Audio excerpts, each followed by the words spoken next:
Hi friends, இன்றைக்கி என்ன பார்க்கலான்னா எப்படி பேக் பண்ணுறது நிறைய பேர் வீடியோஸ் கேட்டுகிட்டே இருக்கிறீங்க. நான் இது ஃபுல்லாக வீடியோ எடுக்க முடியல, பட் நான் பபிள் ரேப் பண்ணுறது வரைக்கும் இருக்குது. அதுக்கப்புறம் என்ன பண்ணுறதுங்கிறத நான் உங்களுக்கு சொல்கிறேன். அதுக்கு தேவையான மெட்டீரியல் வந்து பபிள் ரேப்பர், பிளேடு, அதுக்கப்புறம் நம்ம தேங்க்யூ கார்டு இல்லைனா தேங்க்யூ ஸ்டிக்கர் அந்த மாதிரி நம்ம எடுத்துக்கணும். அதுக்கப்புறம் கர்டன் பாக்ஸ் எடுத்துக்கணும்.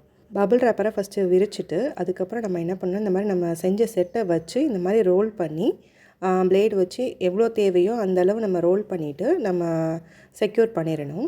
இதே மாதிரி நம்ம எல்லா செட்டையும் நம்ம பபிள் ரேப் பண்ணி எடுத்துக்கணும். பபிள் ரேப் பண்ணதுக்கப்புறம் நம்ம என்ன பண்ணணும், நான் தேங்க்யூ கார்டு போடல, அதனால் நான் வந்து தேங்க்யூ ஸ்டிக்கர் வந்து நான் ஒட்ட போகிறேன்.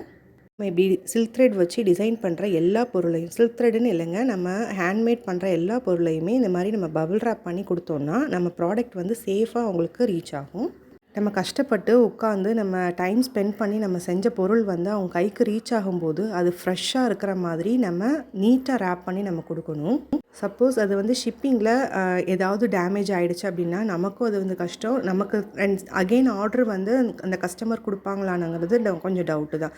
ஏன்னா நம்ம வந்து நீட்டாக நம்மளுக்கு கொடுக்கல, அதனால் நம்ம இவங்ககிட்ட ஆர்டர் கொடுத்தா நம்மளுக்கு சேஃபாக வராது அப்படிங்கிற வந்து ராங் தாட் வந்து அவங்களுக்கு வந்துடும்.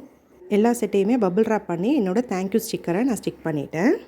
ஒரு ஸ்மால் சஜஷன் சொல்கிறேன், கேட்டுக்கோங்க. நீங்கள் வந்து இப்படி டிசைன் பண்ண பேங்கிள்ஸை கொரியர் பேக்கில் சென்ட் பண்ணாதீங்க, கர்டன் பாக்ஸில் மட்டுமே சென்ட் பண்ணுங்கள். ஏன்னா கொரியர் சர்வீஸில் வந்து அது கொஞ்சம் தூக்கி போடுவாங்க. கொரியர் பாக்ஸ்னால் ஓரளவு கேர்ஃபுல்லாக ஹேண்டில் பண்ணுவாங்க. சப்போஸ் பாக்ஸை அவங்க தூக்கி போட்டாலும் ரொம்ப டேமேஜ் ஆகுது. ஏன்னா நம்ம பபிள் ரேப் பண்ணியிருக்கோம், கர்டன் பாக்ஸோட அந்த ஸ்டிஃப்னஸ் இருக்கும், அதனால் அது டேமேஜ் ஆகாமல் சேஃபாக நம்ம கஸ்டமருக்கு போய் ரீச் ஆகிடும். நான் கார்ட்போர்ட் பாக்ஸ், அதாவது கர்டன் பாக்ஸும் சேல் பண்ணுறேன். அதோட பிக்சர்ஸ் என்கிட்ட இருக்கிற பிக்சர்ஸ் உங்களுக்கு ஷேர் பண்ணுறேன். இதில் இருக்கிறது எல்லாமே என்கிட்ட அவைலபிள் இருக்குது.